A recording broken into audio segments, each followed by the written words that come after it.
জগন্নাথ একা নন, বলরাম এবং সুভদ্রা তার সাথেই পুরীধামে বিরাজমান।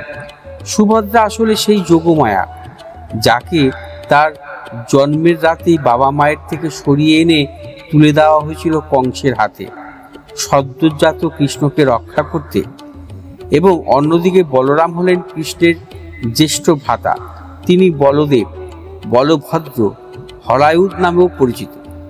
আমরা প্রত্যেকে নিশ্চয়ই লক্ষ্য করেছি যে জগন্নাথ, সুভদ্রা, বলরামের কারো হাত নেই, এমনকি চোখের পাতাও নেই। হিন্দু ধর্মের অন্যান্য দেবতাদের মূর্তি বা প্রতিমার সঙ্গে জগন্নাথের বিগ্রহের কিছু পার্থক্য রয়েছে। বিগ্রহের আকারও বিচিত্র, চৌকো মাথা, বড় বড় চোখ এবং অসম্পূর্ণ হাত।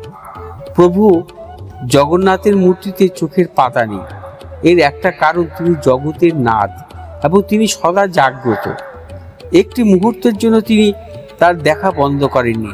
তিনি পরম দয়ালু, তাই প্রতি মুহূর্তে তার ভক্তদের উপর তার কৃপা দৃষ্টি নিক্ষেপিত হয়। মূর্তির হাত অসম্পূর্ণ কারণ দেবশিল্পী বিশ্বকর্মার শর্ত অনুযায়ী নির্দিষ্ট দিনের পূর্বেই মূর্তি নির্মাণ কক্ষের দ্বার উন্মুক্ত হওয়ার মূর্তি অসম্পূর্ণ থেকে যায়। সেই অর্ধ সম্পূর্ণ মূর্তি রত্নবেদিতে স্থাপন করা হয়।